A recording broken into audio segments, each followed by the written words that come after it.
Assalamualaikum warahmatullahi wabarakatuh. Apa kabar anak-anak?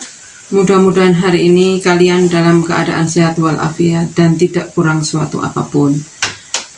Mengapa kita harus menghargai orang lain atau menghargai sesama manusia? Karena kita adalah makhluk sosial. Suka atau tidak suka, kita hidup dengan berinteraksi dengan orang lain.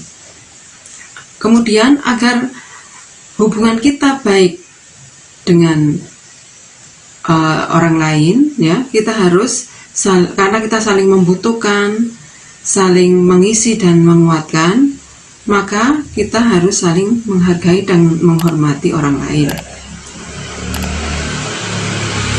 Apa yang kita peroleh jika kita menghargai dan menghormati orang lain? Maka kalau kita melakukan itu, orang lain pun akan berbuat yang sama seperti kita. Orang lain akan menghormati dan menghargai kita. Kemudian timbul respect atau hormat. Mereka juga akan menjadi baik kepada kita, sehingga terjalinlah hubungan silaturahmi atau pertemanan yang baik. Anak-anakku sekalian, di dalam kehidupan ini, di antara sesama manusia harus ada yang namanya saling menghormati. Karena jika saling menghargai sama manusia akan menciptakan kehidupan yang aman, tentram, dan sejahtera. Sikap menghargai itu pengertiannya adalah sikap toleransi sesama manusia, yang mana sikap ini kita harus dapat menerima perbedaan di antara sesama manusia. Perbedaan apa saja? Ya, kita mungkin berbeda kulit, berbeda warna kulit, maksudnya berbeda suku, berbeda budaya, bahkan berbeda agama, ya. Supaya sikap saling hormat itu tercipta di antara kita, maka kita harus menjaga sikap agar jangan saling bermusuhan, tidak membeda-bedakan warna kulit, tidak menganggap bahwa dirinya adalah manusia yang hebat dibandingkan manusia yang lain. Tidak menganggap pula bahwa manusia yang lain atau orang lain itu lebih rendah daripada kita. Menghargai orang lain sebagai salah satu unsur kecerdasan moral adalah elemen yang penting untuk kita tanamkan pada diri kita sejak dini, sehingga kita menjadi insan yang lebih baik dan yang lebih terpuji ataupun lebih mulia. Sebagai seorang muslim, sifat saling menghormati itu bisa dengan sesama muslim, dan juga bisa dengan sesama manusia atau dengan manusia yang tidak seagama dengan kita. Sebagai seorang muslim, kita harus saling menghormati kepada muslim yang lain, seperti dalam bahasa Arab ada kata tasamuh atau sikap toleransi, yang saling menghargai terhadap sesama muslim yang dianjurkan oleh agama Islam. Tasamuh akan mempererat silaturahmi sebagai salah satu kekuatan dalam menjaga persatuan di tengah umat. Islam mengajarkan bahwa sesama muslim harus bersatu, serta tidak boleh bercerai-berai dan bertengkar ataupun bermusuhan, karena sesama muslim itu adalah bersaudara. Seperti dalam hadits Rasulullah disebutkan, tidak sempurna iman seseorang di antara kamu, sehingga dia mencintai saudaranya sesama muslim sebagaimana dia mencintai dirinya sendiri. Akhir-akhir ini sering terjadi pemutusan silaturahmi di antara sesama kaum muslimin hanya karena sedikit perbedaan. Ketika ada perbedaan sedikit, tidak cocok dengan, mungkin nggak cocok dengan pandangan terhadap suatu hal, kemudian terjadi permusuhan, kemudian terputus silaturahmi. Ini tidak dianjurkan dalam agama Islam. Kemudian dalam beribadah, sesama muslim juga dianjurkan untuk saling menghargai. Jika ada sedikit perbedaan, jangan sampai menimbulkan perpecahan umat dan merusak silaturahmi. Sebagaimana yang disebutkan dalam surat Al-Fat ayat 29. A'udzubillahi minasyaitonirrajim. Bismillahirrahmanirrahim. Muhammadur Rasulullah walladzina ma'ahu asyidda'u 'alal kuffar ruhama'u bainahum tarahum ruka'an sujjadan yabtaguna fadlan minallahi wa ridwana simahum fi wujuhihim min asyari sujud, yang artinya Muhammad adalah utusan Allah, dan orang-orang yang bersama dengan dia bersikap keras terhadap orang-orang kafir, tetapi berkasih sayang sesama mereka. Kamu melihat mereka rukuk dan sujud mencari karunia Allah dan keridhoannya. Pada wajah mereka tampak tanda-tanda bekas sujud. Pada ayat ini Allah memerintahkan kita menghargai dan berkasih sayang sesama muslim karena sesama muslim adalah saudara. Sementara terhadap pemeluk agama lain, kita diperintahkan agar bersikap tasamuh hanya terbatas pada urusan yang bersifat duniawi, tidak menyangkut masalah akidah, syariah, dan ubudiyah. Salah satu sikap penting yang harus ditanamkan pada setiap muslim adalah sikap menghormati dan menghargai orang lain, yang mana merupakan upaya menghormati orang lain itu sama dengan menghargai diri sendiri. Bagaimana orang lain mau menghormati dan menghargai diri kita jika kita tidak mau menghormati dan menghargai orang lain?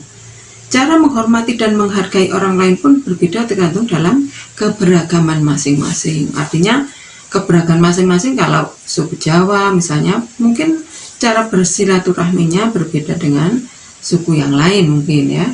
Jadi itu tidak dipermasalahkan meskipun berbeda-beda kebiasaan.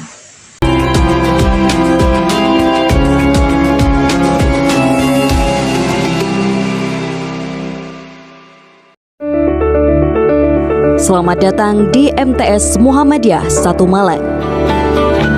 MTS Muhammadiyah 1 Malang berasal dari PGAL, Pendidikan Guru Agama Lengkap, berdiri pada tahun 1954 yang berada di Jalan Bandung.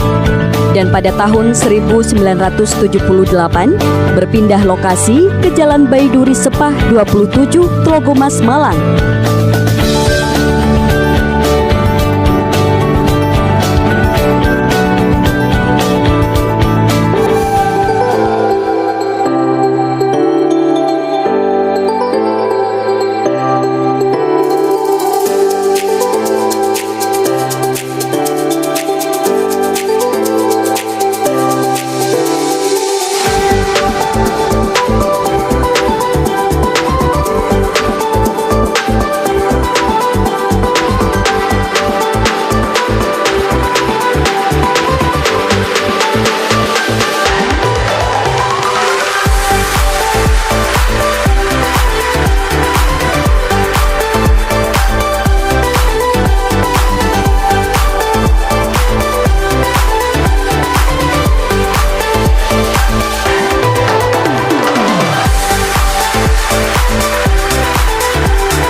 Kemudian terhadap sesama muslim kita harus membina tali silaturahmi dan memenuhi hak-haknya seperti yang dijelaskan dalam hadis Rasulullah yang diriwayatkan oleh Bukhari Muslim, yang mana Rasul bersabda, hak seorang muslim terhadap muslim lainnya ada 5, yaitu apabila bertemu berilah salam kepadanya.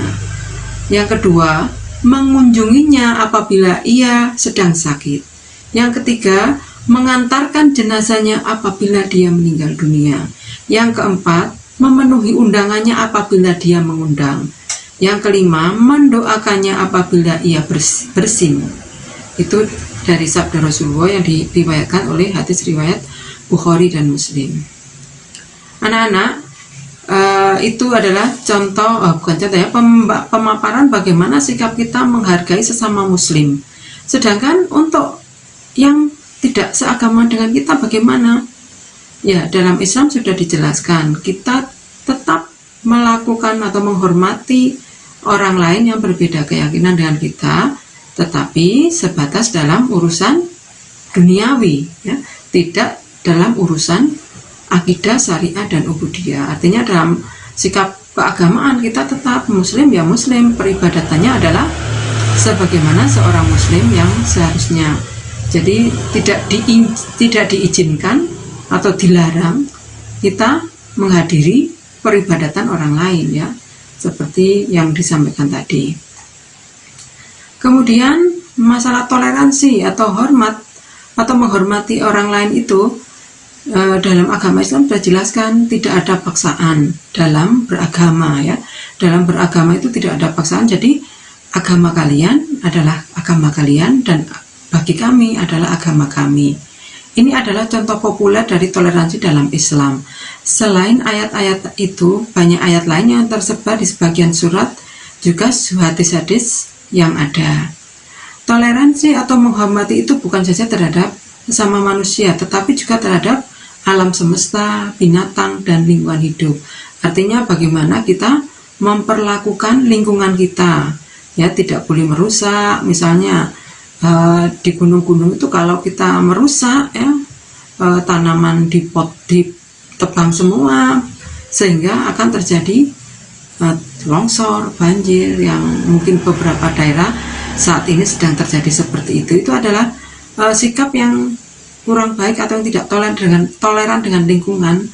Nah, bagaimana kita toleran dengan lingkungan? Ya, lingkungan harus kita perlakukan yang mana nanti akan berimbas kepada diri kita. Misalnya kalau tanahnya tandus, tanahnya itu tidak ada tanamannya, ya kita harus menanam tanaman di daerah tersebut sehingga tidak akan di kemudian hari akan bermanfaat bagi kita, terutama di musim hujan, tidak longsor, tidak banjir dan sebagainya. Itu adalah salah satu sikap menghormati, ya, bukan menghormat dalam artian hormat seperti hormat bendera ya anak-anak ya, tapi menghormat dalam artian memperlakukan lingkungan dengan baik.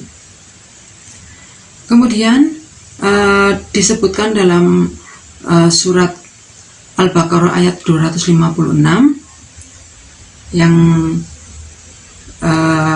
Al-Baqarah surat ayat 156, di situ disebutkan artinya tidak ada paksaan dalam menganut agama Islam. Sesungguhnya telah jelas perbedaan antara jalan yang benar dengan jalan yang sesat. Barang siapa ingkar kepada tagut dan beriman kepada Allah, maka sungguh dia telah berpegang teguh pada tali yang sangat kuat yang tidak akan putus. Allah Maha mendengar dan Maha mengetahui. Ayat di atas ayat tersebut mengindikasikan adanya suatu larangan bagi golongan yang memaksa orang lain untuk memeluk keyakinan yang dianutnya. Sebab Allah lah yang memberi kehendak kepada setiap makhluknya agar bisa merasakan damai. Sedangkan adanya paksaan dapat menyebabkan masyarakat tidak lagi merasakan adanya damai. Jadi dapat disimpulkan bahwa tidak ada unsur paksaan terhadap orang-orang non-muslim atau penganut atau pemeluk agama Islam. Namun, maksudnya tidak ada paksaan bagi orang-orang non-muslim untuk menganut agama Islam ya. Mereka bebas menganut keyakinannya masing-masing ya. Kemudian dalam ayat tersebut sudah jelas bahwa jalan yang benar diridhoi Allah adalah jalan agama Islam. Umat Islam dibolehkan melakukan muamalah dalam urusan dunia dengan umat agama lain. Akan tetapi tidak ada urusan dalam agama.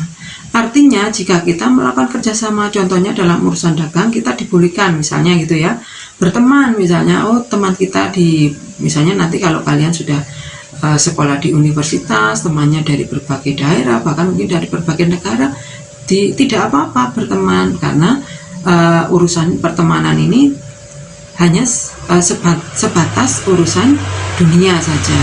Jika mereka beribadah, bukan berarti kita harus ikut beribadah agama mereka. Kita sebagai muslim harus tetap memegang teguh keyakinannya meskipun berteman dengan siapapun.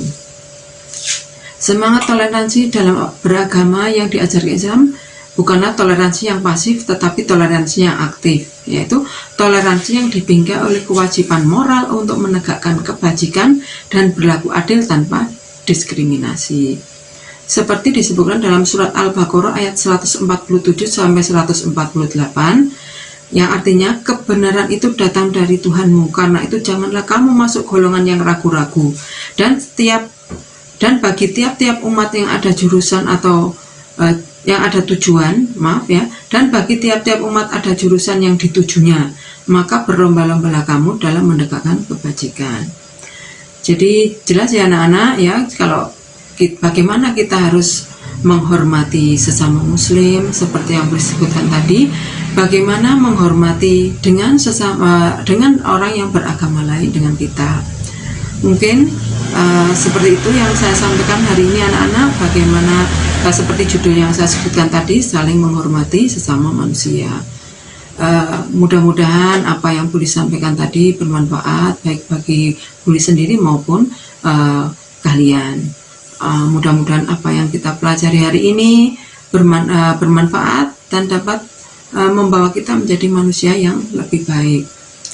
Oke anak-anak, mungkin sampai di sini dulu. Buli akhiri dengan ucapan alhamdulillahirobbilalamin.